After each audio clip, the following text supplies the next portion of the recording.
Hi, I'm Christy Shriver, and we're here to discuss books that have changed the world and have changed us. And I'm Gary Shriver, and this is the How to Love Lit podcast.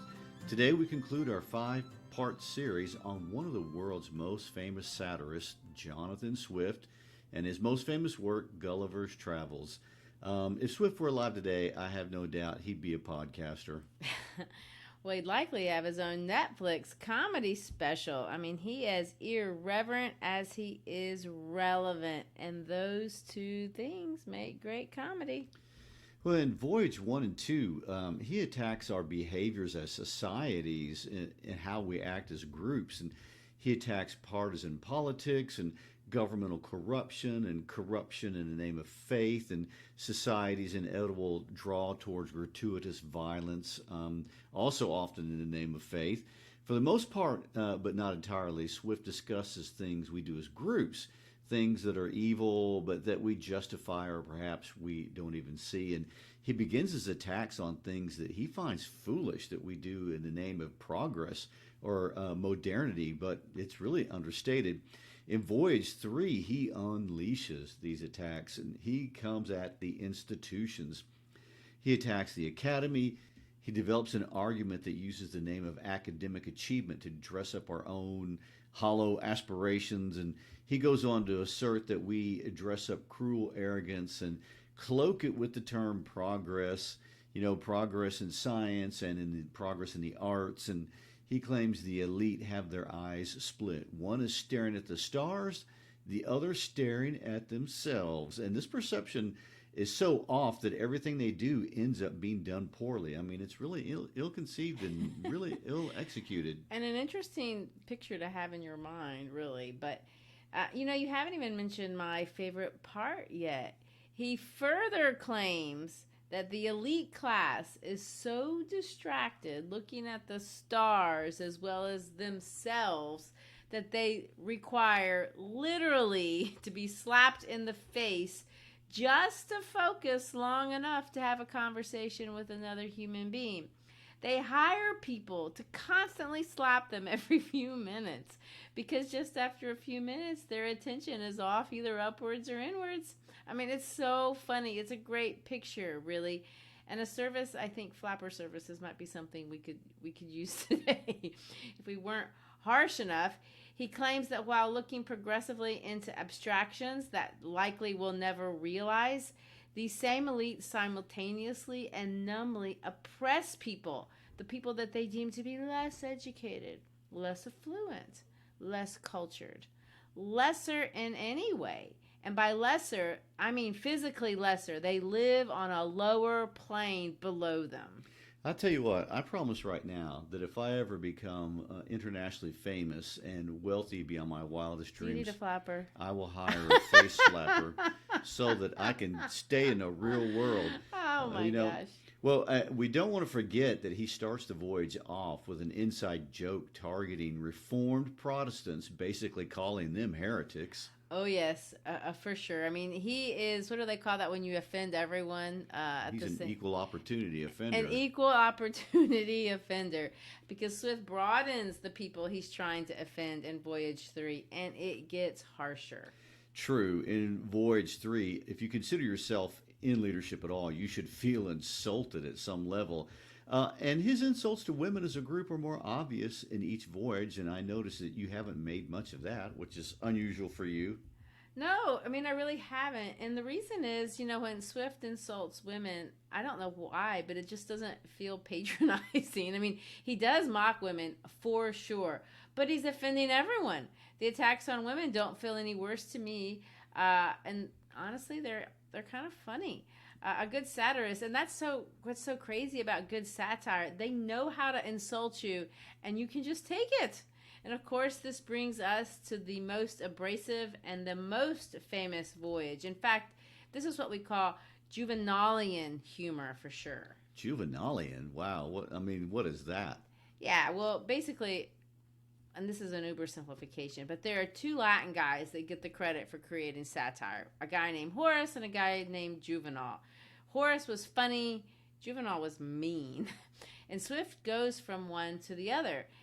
In Voyage 1, it's indulgent, witty. Voyage 4, we're talking sarcastic. He's biting, mean, but it's more serious. It's not funny anymore. We feel the difference of the sarcasm when we hear it. Animal Farm, that's a good example of Juvenalian satire because it's not really funny. So, in Voyage 4, Swift attacks our essence as humans. This voyage mocks our ability to feel and express passion. He attacks our ability to reason and our inability to balance passion and reason. And these, he sees these as warring forces within our souls. And that, of course, comes from his Christian worldview. It's taken right out of the writings of St. Paul. Critics have argued for years whether Gulliver speaks for Swift as he advocates for a world run by reason. And critics ask if Gulliver's opinions are Swift's opinions about the world, or is Swift attacking people like Gulliver? Is Gulliver supposed to be us, the reader? I know it's a little bit confusing, but in a nutshell, is Swift attacking Gulliver, and we're Gulliver in this scenario? Because Gulliver is clearly nuts. Well, we've been stressing that Gulliver is gullible, which is even, kind of difficult to say. It doesn't stand to reason, at least to me, that he would see himself as gullible. So it makes more sense that Gulliver's views are not Swift views, but things he believes we believe, just taken to an extreme. No, I agree. Lemuel Gulliver is definitely no biblical Lemuel, as in King Solomon of the Bible. Gulliver is wise in his own eyes, but not in Swift's eyes, and certainly not in our eyes. Gulliver is gullible, but he also goes crazy. He's not wise. He's everything we should be wary of in some way. However, having said all that, there is this sense that Swift does include him in the group of people that he's willing to mock. I think we can say that Swift sees some of himself in Gulliver. It's likely, and I want to put it this way, he doesn't want to be Gulliver. I want to see things more clearly than Gulliver sees. I want to have balance in my life. I want to be not so driven that I want to climb up these social hierarchies so much so that I abandon my family. But I can't. I am him. And perhaps you are too. So you're saying Swift is and is not Gulliver. It's a paradox. And of course, a paradox is an idea that doesn't seem like it could be true on first pass, but the longer you think about it, it does make sense.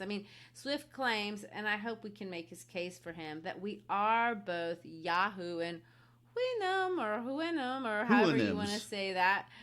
When we have the negative traits of both of these species that he's going to introduce here in Voyage 4. Humans, even at our best, do not make sense, and we don't see our faults almost ever.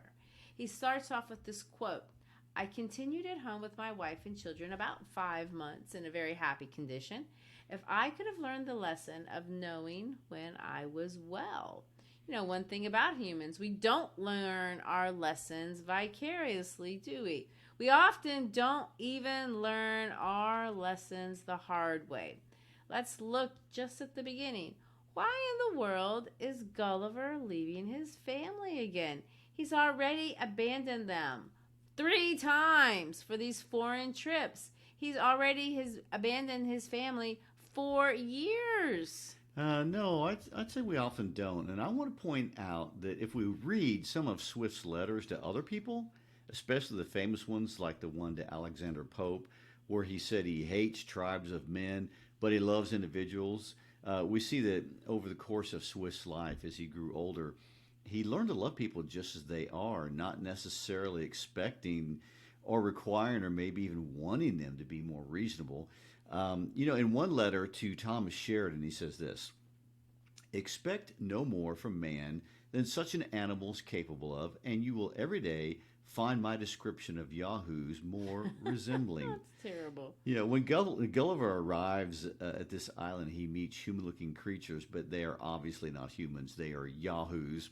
They look like us physically, but they lack one very basic human characteristic, They're totally irrational. They have no ability to reason.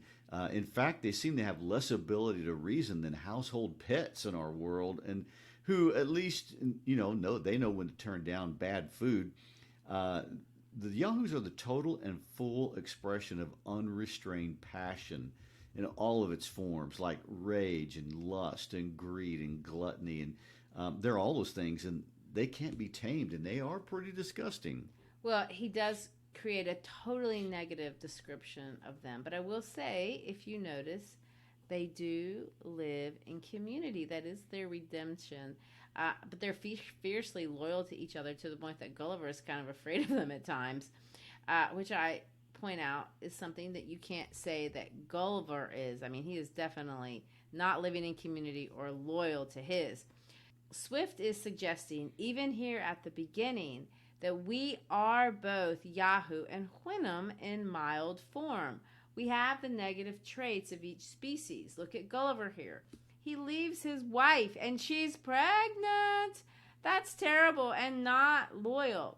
He takes a job as a ship captain. He loses one man to pride, a bit of irony there. He loses another to disease, which, again, more irony. He is a doctor.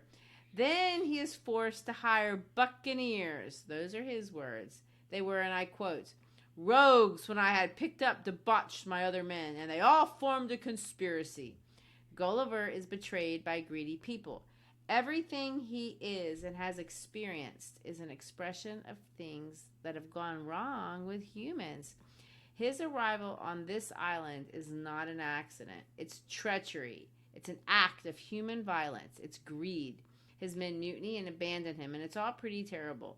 Gulliver walks down the road after arriving in this unknown world, and he sees these creatures, these Yahoos, and his response is to attack them. He engages the first expression of life that he sees with his own act of violence. I want to quote him here.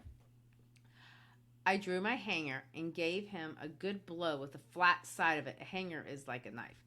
For I durst not strike with the edge, fearing the inhabitants might be provoked against me if they could come to know that I had killed or maimed one of their cattle. And of course he calls the Yahoo cattle because he has no other word to call them.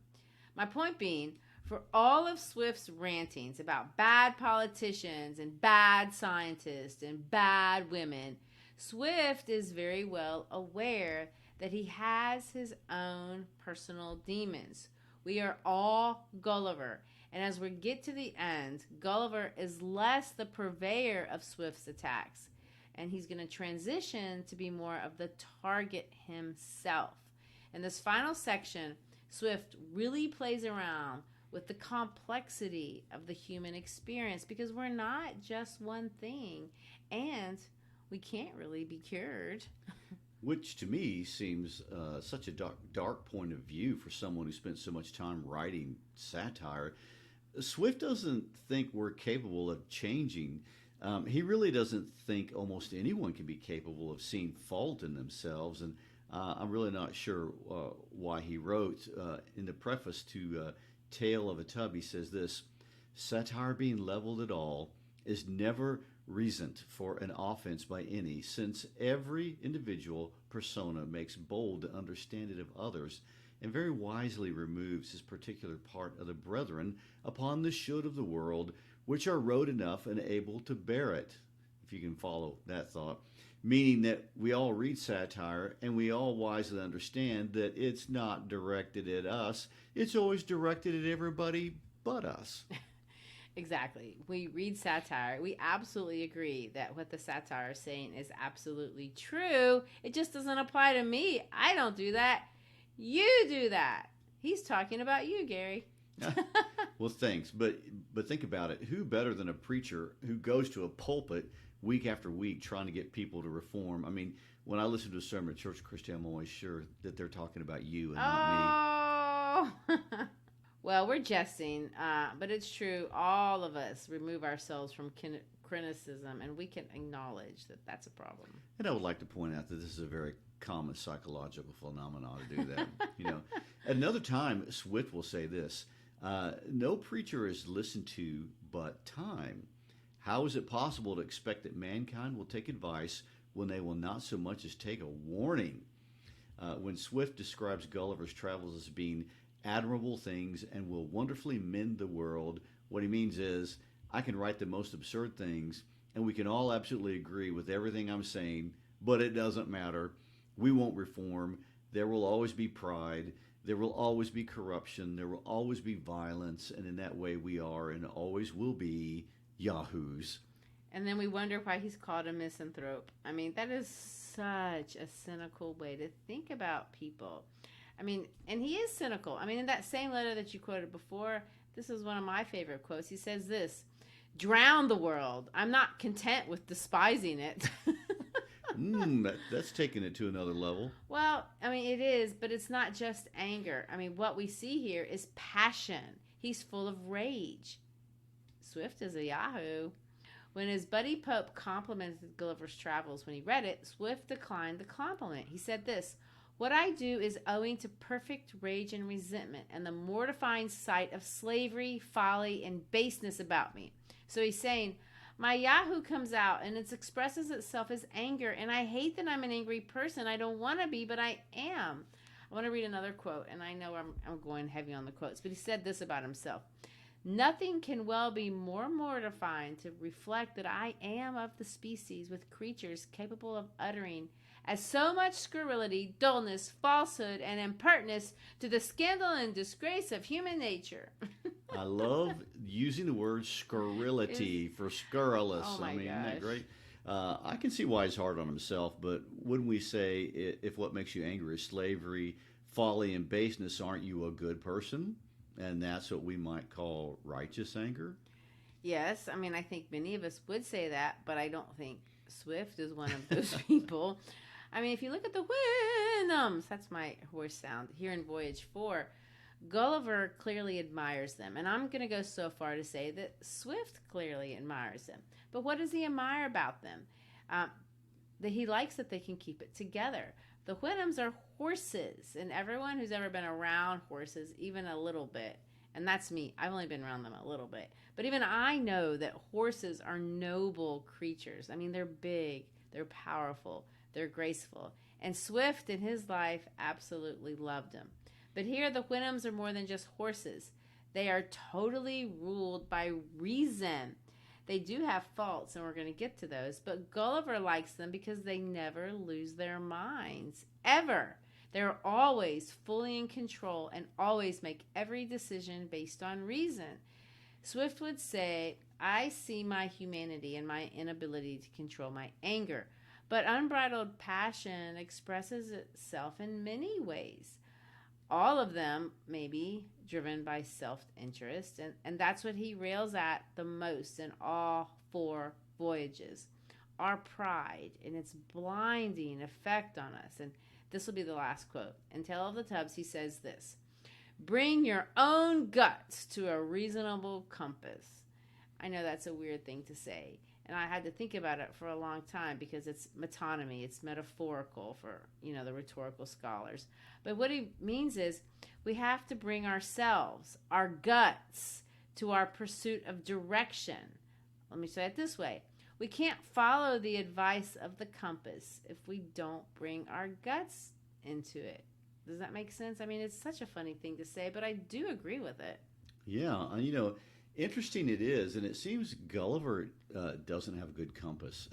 No. Not physically. He's only circled the globe, but here at the end, not metaphorically either. But in the last 2 chapters of the book, where Gulliver claims to be living totally on the basis of reason, we find that Gulliver has gone crazy by almost any standard. He has to be restrained from jumping overboard by the threat of chains. He can't be around his family. He spends hours talking to horses. He's so vain he cannot condescend to participate in British community. He's petty. He's mean. He also swears to being entirely honest. Yet that's what I find odd. He identifies with Sinon, the famous liar of Troy, who talks the Trojans into accepting, of all things, a Trojan horse, or should we say a Trojan Wynnum. I mean, that's a pretty clever little joke, and we're left to wonder, who's Gulliver lying to here at the end, if not himself. And I would like to throw in one other psychological note. There's a guy who's the king of the AP psychology world named David G. Myers. He's written a book called Intuition, and in that book, they did brain studies of people who had the parts of their brains that were damaged that manage mostly emotions. And so these people were left completely to reason. They were very rational, Spock-like people, and what they found out in the research, they made horrible, terrible decisions. And so you need both sides of the brain to make it work. Well, it's all very clever. And the idea that, Swift kind of brings that idea, like what you're saying, with this Greek allusion to Sinon, the Lyre of Troy, brings us to the Wynnums in part 4. If Gulliver is not a good person who can make good decisions, and he's basically turned himself into a horse, what is it about the Wynnums that Gulliver is mocking? I mean, they don't lie, they don't steal, they all work hard, they never shaft each other. How could any of these things, how could this species be compared to a Trojan horse that the Greeks used to destroy the Trojans? As you pointed out, Swift has done nothing but praise the wisdom and greatness of the ancients. And aren't the ancients in many ways like the Wynnum community? I mean, Swift spends 3 voyages building his case, and it's not hard to do, that humans are petty, corrupt, we're blind to our pride, we're competitive, we're violent, we're self-serving. And I don't think anybody would disagree with that. I mean, we are all of those things. Even here, we see more of that. I mean, the yahoos who look like us are naked, they're dirty, they're hairy, and totally feral. Why would there be any reference to a Trojan horse, a horse of all things that has come to represent, deception for over 1,000 years? In what way could a species that doesn't even have a word for deception or a lie really ever be deceptive, or the thing that is not? Exactly. And that's the question that we arrive at. So let's look at the mighty Wynnums. I mean, it's easy to see what's wrong with the yahoos. They wear their flaws on their, hairy, naked, unrestrained, feral bodies. I like that word, feral. But what about the Wynnums? Gulliver, if we recall, wherever he goes, he strives to imitate whatever culture he's in. I, by the way, do the same thing. Well, aren't we all supposed to? Hence that famous phrase, when in Rome, do as the Romans. As much as you might love McDonald's if you're in Paris, though, get the quiche. So true. Just be a good citizen of the world. Well, exactly. And learn the language. And Gulliver does that too. I mean, he's impressive like that. I mean, he's learned every language from every land. He enters into the culture. He's copied the mannerisms of the Lilliputians as well as the Brogdendads. He's not keen on the Lilliputians, obviously, but he studied and admired all of the different governments. So he's not a novice here, and in many ways, and after all of his admiration and after all of his study, he is impressed by this group, the Wynnums, the most. So what's impressive about them? There's a lot to admire. I think, first of all, it's a drama-free land. Look at their maxim, to cultivate reason and to be wholly governed by it. Well, this is the opposite of the yahoos. They are the complete expression of what it means to be totally selfish and totally unrestrained. I mean, if the yahoos had a motto, which they don't, but it would be something like, whatever you feel, that's what you should express and do. They have no self-monitoring behaviors of any kind. They have no limitations on their sexual behavior specifically. They show no restraint when it comes to food or pursuit of possessions or anything. Yahoos express no guilt, no shame, no limits, no hygiene. Wynnums are the opposite. They value strength in males, good looks or comeliness as they call it in females. They pair up sexually solely to make finer physical specimens. Everything is restrained, calculated, and on purpose. Marriage is arranged as one of the necessary actions of a reasonable being. That's a quote. To prevent overpopulation, couples cease to have intercourse after they produce a foal of each sex. If someone loses a foal, another couple will donate one to replace it. Marriage is reasonable, and I quote, not upon account of love, but to preserve the race from denigrating. So sexual appetite is totally non-existent, or if it does exist, it's certainly not indulged in any way. Wynnums are just friendly, and they're good to each other. They're polite. They're courteous. The kind of people you'd love to have as neighbors because their property is always clean and perfectly groomed. Well, maybe they'd also be the sort of people that would report you to the homeowners association if you were too loud after 10 p.m. Oh, I think they for sure would do that. I mean, they love, quote, everybody, if you want to call it that, but no one gets preferential treatment for any reason. They, quote, love strangers. They think of them just as much as they do their own children. Let me quote them. A stranger is equally treated with the nearest neighbor. Wynnums don't have personal friends. No one is singled out. This is a completely privilege-free land. Perfection is what is striven for. They hold all things in common, and no one takes advantage of that. They all do the exact same amount of work required of them. They don't hoard. I mean, this isn't in the text, but I can imagine in this community, nobody litters, nobody cuts each other off in traffic. I mean, they don't even seem to have or want individual identities. They don't even have personal names. They act only in the best interests of the group. They don't suffer when someone close to them dies. The surviving members are immediately provided for with a replacement family member. I mean, it's all stoic.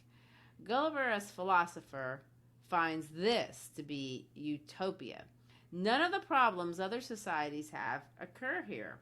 Basically, Gulliver, he has to leave what we would consider a modern society of the Lilliputians because of conflict. And I would say that the Lilliputian society looks the most like ours of any of them. So he goes to the Brogdendags, and that's a primitive society, but he can't survive there. And again, I'm not sure I could have pulled it off either. He hates the inefficiency and the cruelty of the progressive society or the scientific Lilliputians. It's passive-aggressive and cruel. But now he's found utopia. Everything works. Everything's in harmony. Everything's in perfect peace. All it took was for there to be no humans. Well, speaking for the introverts of the world, I think I know how people would go for this. Oh, yeah, for sure. I mean, I think I've seen those t-shirts on Etsy. Like, I think there's a actual line of fashion called I Hate People. True. And even though Etsy's fairly new, the ideas of the Wynnum world are ancient. I mean, just that word utopia is a historical illusion. Sir Thomas More, or St. Thomas More, depending on which title you prefer, in 1615 he published a book called Utopia, which is where we get that word from, because in it he outlined a so-called perfect society. It's also satire, and obviously that book came out 100 years before Swift. But of course, Moore isn't the only one to comment on this idea that we can or cannot create a perfect society. And utopian societies flourish in England as well as in America all throughout the Victorian era. And it wasn't in books, it was in real life. I mean, communes emerged on both continents where everyone had everything in common, often including their spouses. Oh, my. By sharing everything, supposedly greed is abolished and peace abounds. And heck, that's pretty much what they tried to do in Woodstock in 1969. But if we go back before Woodstock and the 19th century communes, even before Utopia by More, we see that Plato made a run at building a utopia in his work, The Republic. And this Wynnum society looks a lot like Plato's Republic. And in fact, the Wynnums would make perfect citizens in Plato's Republic. They wouldn't horse around, by the way. They're ruled entirely by reason. In Plato's Republic, private interest is always eliminated in favor of the common interest. Marriages work exactly like they do here. In reality, homogeneity is the key to Plato's Republic, and it's really the same here at this point in the book. They are Stoics. Feelings don't play into anything. It's the embodiment of pure reason. I thought it was interesting that not only do they not have a word for lying, they don't understand the concept even of an opinion. I mean, that doesn't exist. And we must all be the same in our thinking. There can be no diversity of thought of any kind. There's only correct thinking and incorrect thinking, and thus we create our utopia. I've had teachers like that. Yeah. Well, differences of thought create conflict, and we want stability. It sounds good, but really the subtext in all these utopian novels is that it's ultimately tyranny, even if it's coded in niceness and virtuous talk. And Plato's Republic, the philosophers rule, and the military class controls the stability. On the outside, it is perfect. And if I understand this correctly, Gulliver, who is gullible, sees it as perfect. But maybe Swift does not. Yeah, I think that's where we're going. I mean, look at the other side of the coin, though. The Yahoo, for sure, is the most powerful symbol in the entire book. I mean, this symbol is so strong it stood out to turn into one of the internet's first search engines. It's named after him. I mean, the word Yahoo is part of our vernacular. It represents, in many ways, the bestial elements in our humanity. Freud called it our id. Some people call it our libido. The Bible calls it the flesh. But there's something to the Yahoo, that's really real. And when Gulliver looks at it on display with no restraint at all, he recoils with horror. Some of the descriptions are really funny. The physical descriptions are gross, and of course the Yahoos smell, but they're unteachable, they're lazy, they fight over shiny stones that have no practical value. I can do that. They devour everything that comes their way, whether they're hungry or not. They drink a lot of alcohol, and they chew on, some drug that sounds like it kind of resembles pot, something like that. But my favorite descriptions has to do with the women. I mean, these are mean girls. They're flirtatious. They tease boys. They bully each other. It's very sexually aggressive. Sounds like a movie that's been made. Oh, more than once. Well, and let's not forget that he picks on redheads. He so does. He actually says, and I quote, redheads of both sexes are more libidinous and mischievous than the rest, whom yet they have much exceed in strength and activity. I mean, it's so terrible and ridiculous. Now, what did the redheads do to deserve that? I know. They've been getting it for years. We can't forget that not only do we see these vivid illustrations of Wynnums and Yahoos, Gulliver also describes Europeans, and the Wynnums get to assess us. And what stands out the most, and of course we don't have time to go in all the description of the Europeans, but it's clear that we have an insatiable propensity toward violence at every level.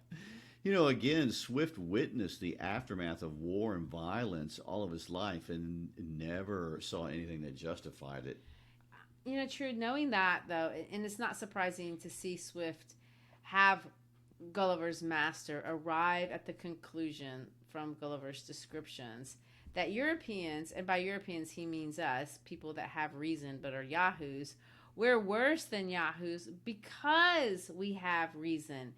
And against all reason, we choose violence. When he talks about the violence in our world, he uses this technique called defamiliarization. He describes violence as if we didn't know what he was talking about. We hear him talk about soldiers and how we have people that are paid to kill other people that they don't know and they don't have any reason to do it and they just do it anyway. We understand what they're talking about. We also know that's what happens in war. Of course, it's crazy, but it's also more complicated than that. Or is it? I mean, isn't that the question in the subtext? Why are we doing all these terrible things to each other? Oh, yeah, and it gets, goes crazier than that. The descriptions of the inbred elite people and corrupted lawyers. I mean, it's really kind of funny. But it boils down to the idea that with our ability to reason, we should do better than what we do. But we've corrupted our reason, and so we are worse than the stupid animalistic brutality of animals like you might see in the Serengeti or somewhere. I mean, no one blames cats for chasing rats or squirrels. We don't blame lions for eating antelopes. So the point being, it's more dangerous to be us than to be a Yahoo because we're not animals. we should have a sense of morality. Gulliver, of course, agrees with this and then begins to hate his own people. And thus we see he earns his name Gulliver because he is gullible. He's gullible because he can't sort out or judge or really understand what he's seen. He actually accepts, and this is in a land where they have no dishonesty or lies, but he's going to accept two lies about the world that are embedded in this Wynnum culture. The first lie is that reason alone is enough to create a livable society, and it's not. It may be enough to create a peaceful society, but Dr. King teaches us that not all peace is a positive peace, and I would argue that what they have is not a positive peace. The second lie that Gulliver believes is that humans are yahoos, and we're not yahoos. Swift quickly reminds us that we're not. The minute Gulliver is rescued, because he's rescued by the kindest and most noble character in the entire book, Dom Pedro. I am interested in talking about Dom Pedro and the rest of what happens to Gulliver when he goes home, because I know these are very important ideas coming together in many ways that really unify all the disconnected ideas in the book. But we cannot leave Wynnum land before talking about how the Wynnums want what they want to do with the Yahoos. And I find this is so fascinating from a historical sense, and absolutely think this is likely what drew in George Orwell to this book. The Wynnums come very close to using the phrase final solution. You cannot help but think of the Nazis when we see how they reasonably handled unwanted people. And this is where Christian values conflict with the greatest with reason. To them it appeared reasonable to get rid of imperfect people, unwanted people, even bad people. It is reasonable that the group is more important than an individual. And the Yahoos are definitely disgusting, so why not exterminate all of them, especially if you could do it humanely? I mean, that would be the reasonable, logical Wynnum thing to do. Well, and that's the conclusion that Gulliver agrees with by the end of the voyage. And I quote, "When I thought of my family, my friends, my countrymen, or the human race in general, I considered them as they really were, yahoos in shape and disposition, perhaps a little more civilized and qualified with the gift of speech, but making no other use of reason to improve and multiply those vices whereof their brethren in this country had only the share that nature allotted them. When I happened to behold the reflection of my own, for in a lake or a fountain, I turned away my face in horror and detestation of myself, and can better endure the sight of a common yahoo than of my own person." That's the lie. Gulliver comes to accept the Wynnums' assessment of him, because for all of our faults, and we have faults, but we're not yahoos. Swift reminds us this. That's where I'm going. Immediately, Gulliver, after he's discarded like garbage from the Wynnums, from their world, he's picked up by a Portuguese sailor. And Dom Pedro, by the way, is a successful ship captain, and Gulliver is a failed one. Even Gulliver admits, and I quote, that Dom Pedro's whole deportment was so obliging, added to the very good human understanding, that I could tolerate his company. Isn't that obliging of him? Dom Pedro offers Gulliver arguments for why he needs to go home to his family. Dom Pedro understands that we are better when we have human connections, when we have connections to people, when we have connections to places. Dom Pedro cares for Gulliver. Of course, Gulliver endures his embrace when they depart, as he can't stand the touch of even or the smell of humans. He's so arrogant.